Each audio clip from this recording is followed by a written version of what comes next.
아멘. 오늘 시편 128편 1절부터 6절까지 말씀으로 가정이 회복되어야 합니다. 가정이 회복되어야 합니다. 이런 제목으로 말씀의 은혜를 나누고자 합니다. 지금 여러분은 왜 살고 계십니까? 목사님 저녁을 잘못 드셨나 봐. 왜 또 뚱딴지 같은 질문이야. 그렇게 생각하지 마시고요. 나는 지금 왜 살고 있지? 한번 자신을 생각해 보세요. 너무 당돌하게 느껴지는 질문이지만 우리는 스스로 자신에게 신중하게 물어봐야 합니다. 내가 왜 살아가지? 내가 이 세상에 태어난 이유가 뭘까? 나는 뭘 위해서 살고 있나? 자신에게 끊임없이 물어야 합니다. 정신없이 살다 보면 어느 순간 우리는 자신이 전혀 생각하지 않은 인생의 소용돌이 속에 있는 자신을 깨닫게 될 것입니다. 왜 사는지도 모르겠고 더 살아도 소망이 보이지도 않고 헷갈리는 거예요. 혼란스러운 것이죠. 저 자신의 삶을 돌이켜보면서 깨달은 한 가지 사실이 있습니다. 그것은 나에게 주어지는 매 순간을 최선을 다해서 살아야 한다는 거예요. 하루하루가 너무너무 소중합니다. 다시 돌아오지 못할 시간을 우리는 살아가고 있는 것이죠. 이미 흘러간 시간은 나에게 영원히 돌아오지 않습니다. 시간은 흐르는 물과 같습니다. 그러므로 시편 1편의 말씀을 통해서 저와 여러분의 앞에는 두 가지 삶의 길이 있음을 깨달아야 돼요. 몇 가지? 두 가지의 삶의 길이 있다. 시편 1편이 우리에게 말하고자 하는 말씀은 절대 어렵지 않습니다. 다만 우리가 시편 기자의 간절한 외침에 귀를 기울이지 않기 때문입니다. 사실 인생의 진리는 그렇게 어렵지도 우리 곁에서 그렇게 멀리 떨어져 있지도 않습니다. 시편 1편 1절부터 6절 내용을 쉬운 성경은 8가지 정도로 나누어서 우리에게 말해주고 있어요. 자, 8가지인데요. 자, 첫째, 같이 읽어볼까요? 행복한 사람은 나쁜 사람들의 꼬임에 따라가지 않는 사람입니다. 두 번째요. 행복한 사람은 죄인들이 가는 길에 함께 서지 않는 사람입니다. 세 번째요. 행복한 사람은 빈정대는 사람들과 함께 자리에 앉지 않는 사람입니다. 네 번째요. 행복한 사람은 여호와의 가르침을 즐거워합니다. 다섯 번째요. 행복한 사람은 밤낮으로 그 가르침을 깊이 생각합니다. 여섯 번째요. 행복한 사람은 마치 시냇가에 옮겨 심은 나무와 같습니다. 일곱 번째요. 행복한 사람은 계절을 따라 열매를 맺고 그 잎새가 시들지 않는 나무와 같습니다. 여덟 번째요. 그러므로 그가 하는 일마다 다 잘 될 것입니다. 아멘. 누구 얘기예요? 저와 여러분의 얘기인 줄로 믿습니다. 하지만 시편 1편 4절부터 나오는 나쁜 사람들, 쉽게 말해서 행복하지 못한 사람들에 대한 말씀은 새로운 삶을 살기 원하는 저와 여러분이 귀를 기울여야 할 말씀입니다. 한번 볼까요? 첫째, 나쁜 사람들은 그렇지 않습니다. 두 번째요. 나쁜 사람들은 마치 바람에 쉽게 날아가는 겨와 같습니다. 세 번째요. 그러므로 나쁜 사람들은 하나님께서 내리시는 벌을 견뎌낼 수가 없을 것입니다. 네 번째요. 죄인들은 착한 사람들과 함께 있을 수 없습니다. 다섯 번째, 착한 사람들이 가는 길은 여호와께서 보살펴 주십니다. 여섯 번째요. 악한 사람들이 가는 길은 결국 망할 것입니다. 아멘. 행복한 사람들, 착한 사람들이 가는 길은 하나님이 인정해 주시지만 나쁜 사람들, 불행한 사람들이 가는 길은 결국 어떻게 된다? 망하게 된다. 이것이 시편 기자가 우리에게 가르쳐주는 중요한 진리의 말씀입니다. 사랑하는 성도 여러분, 여기 계신 분들 모두가 행복한 사람이 되기를 주님의 이름으로 축원합니다. 나쁜 사람들의 꼬임에 따라가지 않겠다고 결심하지 마시기 바랍니다. 죄인들이 가는 길에 함께 서지 않겠다고 마음을 굳게 먹지 마시길 바라요. 빈정대는 사람들과 함께 자리에 앉지 않겠다고 손을 불끈 쥘 필요도 전혀 없습니다. 다만 한 가지만 잘하시면 돼요. 한 가지. 그 한 가지가 뭐예요? 여호와의 가르침을 즐거워하시기 바라요. 하나님의 말씀을 가까이 하고 하나님의 말씀을 통해서 하나님의 음성 듣게 되시길 바랍니다. 밤낮으로 그 가르침을 깊이 생각하시길 바라요. 하나님이 나에게 주시는 그 말씀을 그냥 급하게 먹는 것이 아니라 소가 되새김질 하듯이 그 말씀을 또 씻고 또 씻고 또 씹어서 하나님의 말씀에서 진액이 흘러나올 수 있도록 그렇게 말씀을 깊이 묵상하며 사시기를 바랍니다. 그렇게 살다 보면 어느 순간 자신의 삶이 마치 시냇가에 옮겨 심은 나무와 같음을 느끼게 될 것입니다. 그리고 계절을 따라 열매를 맺고 그 잎사귀가 시들지 않는 나무와 같은 자신의 삶을 보게 될 것입니다. 그리고 주변 사람들이 여러분에게 이렇게 말할 것입니다. 당신은 하는 일마다 다 잘 되시네요. 누구 얘기? 네, 자신이 없으면 안 되지. 누구 얘기? 할렐루야. 여러분은 하는 일마다 다 잘 되시네요. 그런 축복의 소리 듣게 되시길 바랍니다. 사랑하는 성도들, 여러분은 진심으로 행복한 가정을 꿈꾸십니까? 우째 이렇게 대답이 시원찮아요. 행복한 가정이 되기 원하십니까? 여러분, 너무 심오하게 망가져버린 가정이 온전하게 회복되길 간절히 원하십니까? 그렇다면 제가 오늘 그 비밀을 알려드릴게요. 오늘 오신 분들은 수지 맞은 거야. 이 비밀은 저 자신을 향한 말씀이기도 합니다. 가장 먼저 우리는 하나님의 말씀을 확실히 믿어야 돼요. 신앙생활에 익숙해지다 보면 우리는 어느 순간 성경을 눈으로만 읽으려고 하는 자신을 바라보게 됩니다. 우리 속회 인도자들을 통해서 여러분들에게 성경 읽기를 체크하고 있죠. 몇 장 읽으셨습니까? 인도자가 여러분한테 전화하면 퉁명스럽게 대답하지 말고 내가 한 주 동안 얼마나 말씀을 가까이 있는가를 점검해 주는구나 이렇게 생각하고 여러분 한 주 동안 열심히 말씀을 읽고 인도자님 오늘 이번 주는 죄송해요 200장밖에 못 읽었어요.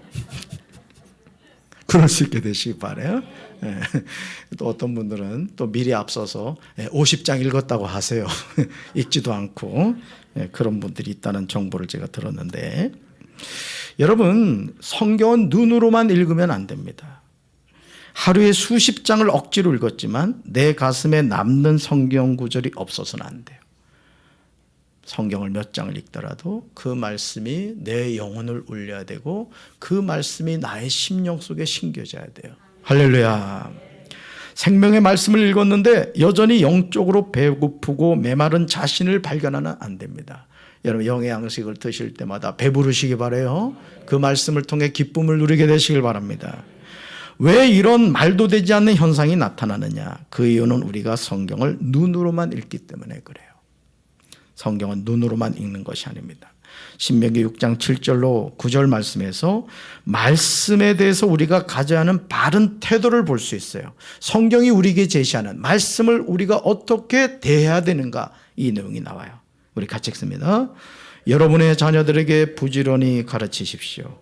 여러분은 집에 있을 때나 길을 갈 때나 잠자리에 들 때나 아침에 일어날 때나 이것에 대하여 항상 이야기하십시오. 또 여러분은 그것을 손에 메어 달고 이마에 붙여 항상 생각해야 합니다. 그리고 여러분의 집 문기둥과 문에 그 말씀을 기록하십시오. 아멘. 말씀은 눈으로 읽는 것이 아닙니다. 말씀은 항상 이야기하는 거예요. 그러니까 우리 입술에서 항상 뭐가 나와야 돼요? 말씀이 나와야 되는 거예요. 할렐루야. 말씀은 항상 생각하는 것입니다. 내가 읽은 그 말씀을 곱씹고 그 말씀을 암송하며 그 말씀을 믿음으로 선포하는 거예요. 그럴 때 하나님이 그 말씀을 통해 역사하실 줄로 믿습니다. 어제였나요? 월요일 날이었네. 현충일이었죠, 월요일이? 네, 현충일 월요일 날 저기 울산에서 선배 목사님이 울산 그 기독교 연합회 그 동부 지역 회장님이 되셨더라고요. 87학번인데. 그래서 저한테 전화를 해가지고 이제 그 강경 지역 역사 탐방을 좀 한다는 거예요. 우리 교회는 둘러보지 않았습니다만은 여기 강경 침례교회 그리고 병천 성결교회 그리고 공주 제일감리교회 이제 이렇게 둘러본다고 오신 거예요.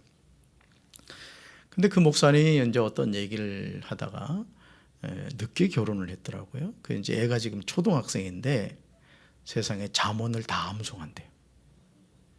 초등학생. 그리고 로마서도 6장까지 다 암송을 했다는 거예요. 몇 학년이요? 그러니까 저와 여러분은 초등학생만큼도 못한 거예요. 그래서 제가 여러분 잠언이 뭐예요? 지혜의 책 아닙니까? 그러니 그 아이에게 하나님이 얼마나 지혜를 주시겠어요. 아멘. 그러니까 여러분 낙심하지 말고 지금부터라도 도전하세요.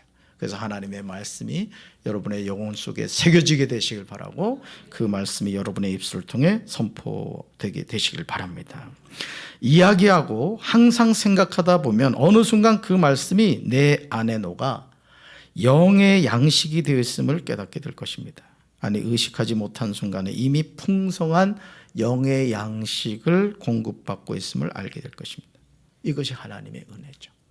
그러니까 하나님의 말씀을 가까이 할 때 그 말씀이 나의 영혼을 어떻게 된다? 부유하게 해준다라는 것이죠. 시편 128편 1절은 하나님을 섬기는 사람의 삶에 관하여 말하고 있는 것을 보게 돼요. 같이 읽습니다. 여호와를 경외하며 그의 길을 걷는 자마다 복이 있도다. 아멘. 누가 참으로 복이 있는 사람입니까? 두 가지예요. 첫째, 여호와를 경외하는 사람이에요. 누구에게요? 우리 사랑하는 성도들의 고백이 되시길 바랍니다. 두 번째요, 여호와의 길을 걷는 사람이에요. 아멘. 그러니까 쉽게 말하면 이거죠. 여호와를 경외하는 사람은 여호와의 길을 걸어가는 삶을 살게 되는 거예요. 할렐루야. 어떻게 보면 정말 싱겁게 들릴 수 있는 말씀입니다. 하지만 성경 말씀은 단순한 이론이 아니에요. 성경은 진리의 말씀입니다. 그러므로 성경이 우리에게 말하는 것을 그대로 믿고 순종할 때 하나님은 우리에게 약속하신 복을 부어주시는 줄로 믿습니다. 사실 시편 128편의 핵심은 1절에 나와 있어요. 1절은 시편 128편의 출입구가 되는 거예요. 여러분도 이 성전에 들어올 때 저 출입구를 통해서 들어오셨잖아요. 128편 1절은 바로 그와 같다는 것이죠.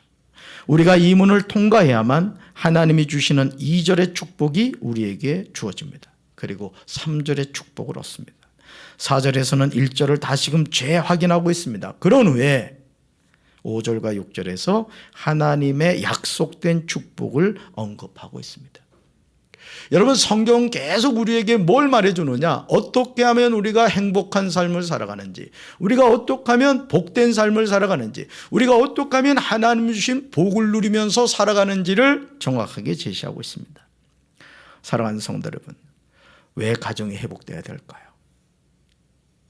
아니 우리 가정이 회복되어야 할 만큼 그렇게 망가진 것입니까? 여러분 반문하실지 모르겠습니다. 그러나 분명한 사실은 우리가 생각하는 것보다 우리 가정 대부분이 심각하게 병들어 있다는 거예요. 쇼윈도우 부부처럼 내가 지금 교회 다니니까 내 신앙이 건강하고 내가 목사니까 내 신앙이 괜찮다. 아니에요. 그건 착각인 거예요. 항상 자기 자신을 살펴볼 수 있어야 돼요. 여러분의 가정을 살펴볼 수 있어야 됩니다. 우리 교회도 마찬가지예요. 우리 교회가 정말 영적으로 깨어있는 교회인가, 주님이 함께 하시는 교회인가, 우리는 끊임없이 살펴봐야 된다는 거죠. 그렇다면 저와 여러분의 가정의 건강 여부를 점검하는 방법이 뭘까? 가정의 종합검진을 우리는 어떻게 받을 수 있을까? 성경에서 그 방법이 두 가지로 나와요. 아까 말했던 그 두 가지예요. 첫째 뭐죠? 우리 가정이 여호와를 참으로 경외하고 있는가? 여러분 스스로 한번 대답해 보세요. 여러분의 가정이 여호와를 참으로 경외하고 있습니까? 두 번째요, 우리 가정이 여호와의 길을 걷고 있는가? 하나님이 말씀하시는 그 말씀을 붙잡고 정말 우리 가정이 그렇게 살아가고 있는가? 이걸 통해서 우리 가정이 영적으로 건강한가를 체크할 수 있다는 거죠. 우리 의식 속에는 알게 모르게 인본주의가 깊이 뿌리를 내리고 있습니다. 즉 우리 삶의 모든 것을 인간 중심으로 생각하고 결정합니다. 주님이 자신에게 맡기신 사명보다는 자기 자신의 일을 더 소중히 여긴다는 거예요. 내 자신의 일이 있고 하나님의 일이 있을 때 여러분 어떤 걸 선택해야 될까요? 네? 아니, 다시 질문합니다. 내 개인의 일이 있고 하나님의 일이 있어요. 자, 어떤 걸 선택해야 돼요? 네. 뭐 대답은 잘하지. 근데 지난번 대청소하자고 했더니 장로님 몇 명이 나왔어? 6명? 6명. 말만 하지 말고 이제 그렇게 살아야 돼요. 아멘? 왜 우리가 그런 우선적인 것에, 삶의 우선적인 것에 있어서 하나님의 일과 내 개인의 일이 두 가지가 겹칠 때 왜 하나님의 일을 선택해야 되느냐? 우린 누구 존재예요? 누구 거예요? 하나님 것이기 때문에 그런 거예요. 세상에서 살기 위해서 해야 하는 일이 분명히 있어요. 먹고 살기 위해서 우리는 일을 해야 돼요. 그러나 여러분 아십니까? 우리가 사는 궁극적인 이유는 자신에게 있지 않다는 거죠. 목사인 제가 이런 이야기를 하면 거부 반응을 보일 수 있어요. 목사님은 목회만 하니까 그렇죠. 제가 얼마나 어렵게 사는지 아세요? 여러분 그렇게 혹여나 서운한 생각을 가질 수 있을 겁니다. 하지만 이 말은 저의 개인적인 생각이 아니에요. 성경이 우리를 위해 증언하는 진리의 말씀입니다. 사도 바울은 고린도전서 6장 20절과 고린도전서 7장 23절에서 반복해서 이 사실을 역설하고 있습니다.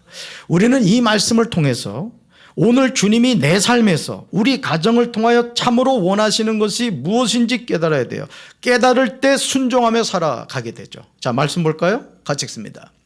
값으로 산 것이 되었으니 그런즉 너희 몸으로 하나님께 영광을 돌리라. 그 다음요. 너희는 값으로 사신 것이니 사람들의 종이 되지 말라. 아멘. 사도 바울은 두 번에 걸쳐서 반복해서 말하고 있어요. 뭐라고요? 값으로 산 것이 되었다. 값으로 산 것이 되었다. 물론 여기서 말하는 값은 십자가에서 자기 자신의 생명을 주신 나사렛 예수 그리스도를 의미합니다. 죄인인 우리를 죄가 없으신 하나님의 아들 예수님이 자신의 생명, 목숨을 주고 우리를 뭐 했다? 사셨다 이거예요. 이제 우리 소유는 누구 거예요? 그러니까 내 일과 하나님의 일이 있을 때 우리가 고민하지 말고 하나님의 일을 해야 하는 것은 내 소유가 하나님께 있기 때문에 그런 거예요. 이건 고민할 일이에요? 고민할 일이 아니에요? 고민할 일이 아닌 거예요. 근데 우리는 이걸 가지고 고민한다고.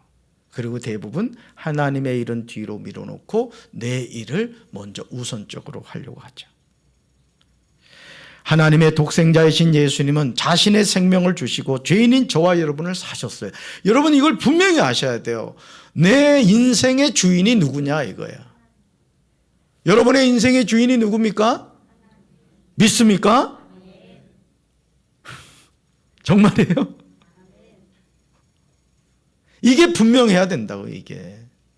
그러니까 저도 목회를 하면서 항상 제 자신을 위해서 이거를 묻는 거예요. 재진아, 너 누구 거야? 네가 목회를 하는 이유가 뭐야? 항상 저에게 묻는 거예요. 그럼 답이 나오잖아요. 재진이가 누구 거예요? 영심이 거예요? 하나님 거라고. 하나님 거. 그러니까 하나님의 일을 대충 해야 돼요? 열심히 해야 돼요? 열심히 해요. 머리털 날리게 해야 된단 말이에요. 항상 관심을 가지고 사명을 감당해야 되는 거죠. 자, 그분이 우리를 값으로 사셨기 때문에 이제 우리는 죄인이 아니라 하나님의 자녀가 된 거예요. 여러분 누구 자녀? 하나님 자녀. 왜냐하면 예수님이 자신의 생명으로 우리의 죄의 값을 완전히 지불해 주셨기 때문입니다. 나사렛 예수 그리스도가 죄인인 우리를 위하여 죄값을 지불했다는 사실을 철저하게 깨달은 사람은 두 가지 결단을 하게 됩니다. 아, 그래. 예수님이 생명 주시고 나를 사셨어. 이제 나는 하나님의 소유야. 이걸 깨달은 사람은 두 가지를 하게 된다는 거예요. 첫째, 따르다 자신의 몸으로 하나님께 영광을 돌리게 됩니다. 아멘. 영광을 돌리게 돼요. 두 번째, 따르다 사람들의 종이 되지 않습니다. 아멘. 하나님의 종으로 살아가는 거예요. 여러분들이 혹여나 이 착각하는 것 가운데 하나가 하나님의 종 하면 담임 목사님, 그리고 네 분의 전도사님. 아닙니다, 여러분. 여러분도 하나님의 종이에요. 좌우에 계신 분들과 인사합시다. 하나님의 종이셨군요. 한마디 더 할까요? 우리 종처럼 삽시다. 여러분, 가정이 회복되길 원하십니까? 그렇다면 하나님을 경외하며 사시길 바랍니다. 하나님을 사랑하시길 바라요. 그래서 저도 날 새벽이나 뭐 언제나 예배 인도하러 집례하러 와서 앉으면 제가 첫 번째로 기도하는 게 뭐냐면 하나님 사랑합니다, 이 기도예요. 하나님 사랑합니다. 하나님의 말씀대로 순종하며 사시길 바라요. 머리만 커지는 신앙생활이 아니라 은혜 받은 말씀을 붙잡고 그 말씀에 순종하며 사시기 바라요. 여호와를 경외하며 여호와의 길을 걷는 자마다 복이 있음을 믿으시길 바랍니다. 이 시간 시편 128편 2절에 나오는 내용을 주목해 보시기 바라요. 우리 같이 읽습니다. 내가 내 손이 수고한 대로 먹을 것이라. 내가 복되고 형통하리로다. 아멘. 이런 복 받게 되시길 바라요. 이건 암송에서 여러분 선포하시란 말이에요. 선포래요. 저 내라는 게 누구요? 저 내가 누구요? 나란 말이야, 나. 그러니까 이렇게 하는 거지. 재진이 손이 수고한 대로 먹을 것이라. 재진이가 복되고 형통하리로다. 아멘 한 적에 복이 있을 줄 알아. 그러니까 여기에다 자기 이름을 넣어가지고 자꾸 뭐예요? 선포하는 거예요. 재진이가 복되고 형통하리로다. 재진이가 복되고 형통하리로다. 여러분, 사람은 말한 대로 됩니다. 아멘. 오늘 세상의 행복을 얻기 위해서 너무도 많은 것들을 잃어버리고 있습니다. 더 많은 돈을 벌기 위해서 어머니들이 직장으로 나가죠. 양가 어머니는 손자 손녀를 돌보는 보모가 되고 말았어요. 그래서 제가 그 손자 손녀들 돌보는 우리 할아버지 할머니들한테 늘 드리는 말씀 가운데 하나가 계산은 확실히 하십시오, 그 얘기를 해요. 왠지 아세요? 그냥 돌봐주잖아요. 당연하게 생각합니다. 그러니까 받을 것 딱 받고 뭐 예를 들어서 거기서 한 50%를 떼서 다시 주잖아요. 여러분 반찬이 달라져요. 반찬. 너무 당연하게 생각하는 그런 경우가 많다는 거죠. 여러분의 마음을 아프게 하고자 이 말을 하는 것이 아니에요. 지금 저와 여러분은 하나님이 나에게 주신 행복을 놓치고 있지는 않습니까? 더 많은 돈을 벌겠다는 생각 때문에, 조금 더 성공하겠다는 이기적인 마음 때문에, 조금 더 건강하기 위해서 가족과 함께하는 시간을 잊어버리고 있지는 않아요. 그냥 어떻게든 그냥 더 하다가 그냥 인생을 마치는 거죠. 참된 행복은 더 많은 돈이 아니에요. 참된 행복은 더 많은 성공도 아닙니다. 참된 행복은 더 많은 건강도 아니에요. 여러분, 건강한 사람이 행복할 것 같죠? 당연하게 생각합니다. 아주 심하게 아파본 사람이 회복되면 그때서야 아는 거예요. 그때서야. 시편 128편 3절은 저와 여러분에게 참된 행복을 다음과 같이 대답하고 있어요. 우리는 이 말씀을 우리의 영혼으로 받아들여야 됩니다. 자, 말씀 볼까요? 같이 읽습니다. 그의 아내는 열매 맺는 포도나무와 같을 것입니다. 그의 집안에 있는 포도나무와 같을 것입니다. 그의 식탁에 둘러앉은 그의 아들들은 올리브 나무의 새싹들과 같을 것입니다. 아멘. 오늘 신혼 부부들이요, 더 행복하게 살겠다고 한 명의 자녀만 낳습니다. 더 행복하겠다고 아예 아이를 낳지 않는 경우도 많아요. 더 행복하겠다고 결혼을 하지 않아요. 괜히 결혼해서 생고생하느니 그냥 편안하게 여생을 살겠다, 이렇게 마음 먹고 살아가는 이들도 많습니다. 더 행복하겠다고 부모님을 모시진 않아요. 강아지는 그냥 3-4마리씩 그냥 키우면서도 부모님한테 용돈 안 보내는, 혹시 그런 성도가 있다면 이 시간에 회개하셔야 돼. 그런 경우가 너무너무 많아요. 더 행복하겠다고 하나님과 약속한 온전한 11조를 하지 않아요. 오늘 우리는 더 행복하겠다고 주일 성수에는 예배에 참석하지 않아요. 그냥 썬데이 크리스찬이 되는 거예요. 여러분, 우리가 하나님의 자녀로 살아간다면 하나님께 자주 나와야 되겠어요? 가끔 나와야 되겠어요? 뜸뜸이 나와야 되겠어요? 그 말이지 뭘. 여러분 하나님 앞에 자주 나오시길 바라요. 근데 여러분 아십니까? 우리가 더 행복하겠다고 선택한 것들이 사실은 우리를 행복하게 만들어주지 않아요. 오히려 우리의 삶을 불행하게 만드는 것들입니다. 저는 이제까지 돈 많은 사람이 세상에서 행복하다는 말을 들어보지 못했어요. 어떠세요 여러분? 주변에 돈 많은 분들이 행복하게 보여요? 예? 이재용 회장이 행복해 보입니까?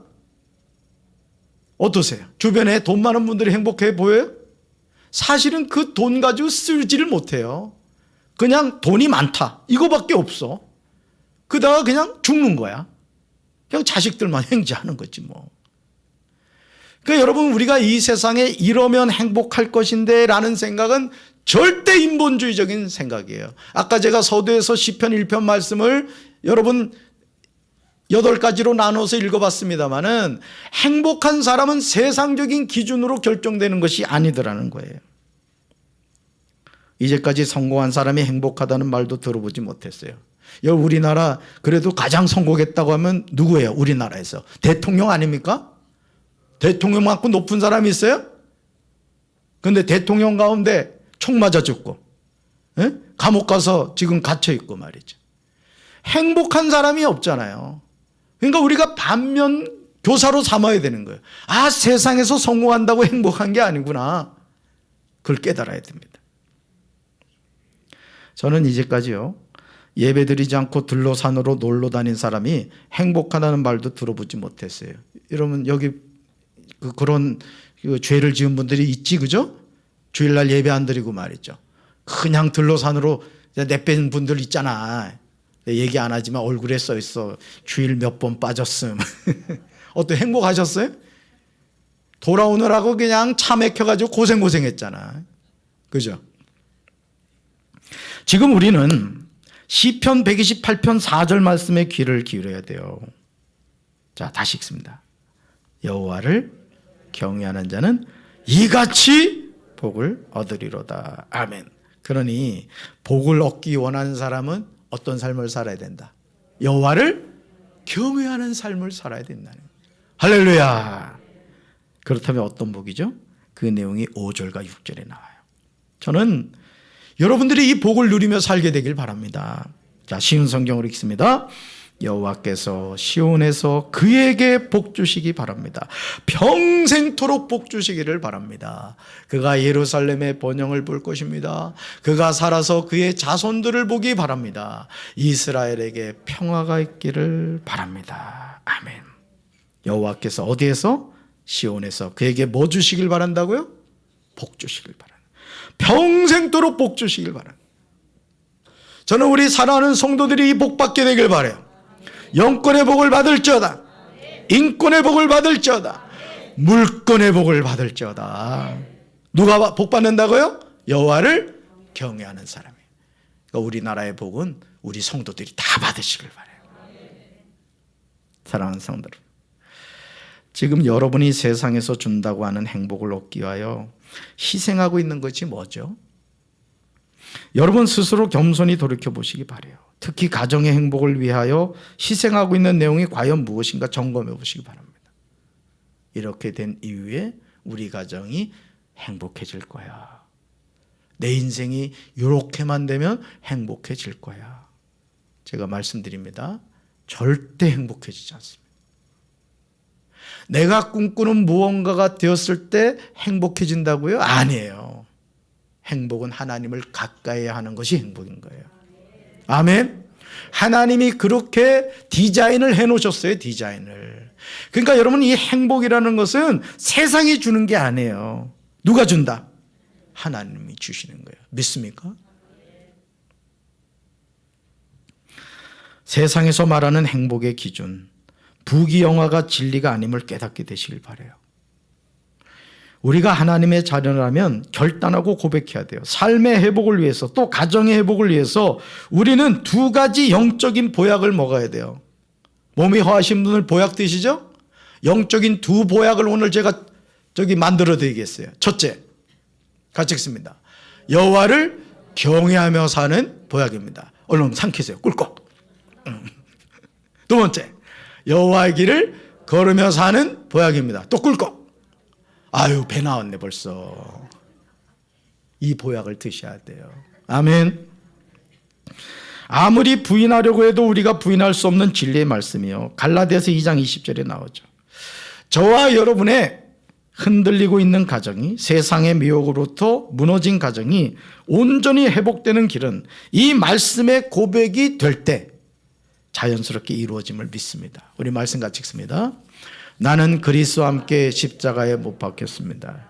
그러므로 이제 더 이상 내가 사는 것이 아니라 내 안에 그리스도께서 사시는 것입니다.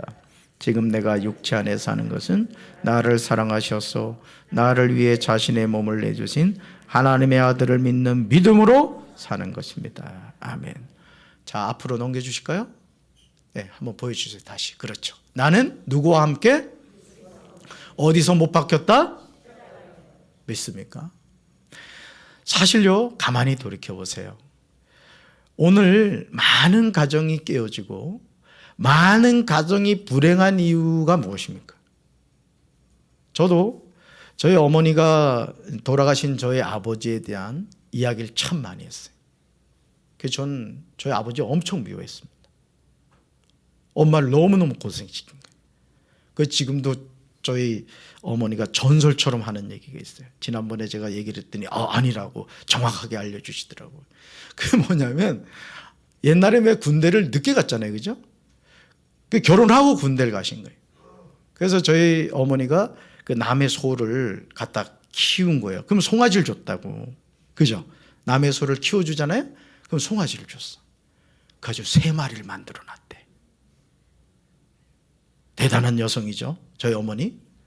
근데 세상에 그 3마리를 만들어 놓은 그 소를 제대하시고 오셔서 그냥 강원도 말로는 튀전이라고 그래. 튀전, 도박. 하룻밤에 날려버렸다는 거야. 하도 많이 들어가지고 제 뼛속에 새겨진 거야. 그래서 아버지 너무 미워했어요, 제가. 요즘 아내들 같으면은 벌써 찍었지. 응? 잘 가라. 너가 못 산다. 근데 안 갔으니까 내가 있는 거지. 그러니까 여러분, 오늘 우리가 이 세상을 살아가면서 내가 그리스도와 함께 십자가에 못 박혔다는 것을 늘 기억하셔야 돼요. 여러분, 가정이 살아날 수 있는 게 어디 있을까요? 여러분, 교회가 유지될 수 있는 게 뭐가 있겠어요? 그것은 내가 죽어야 되는 거예요.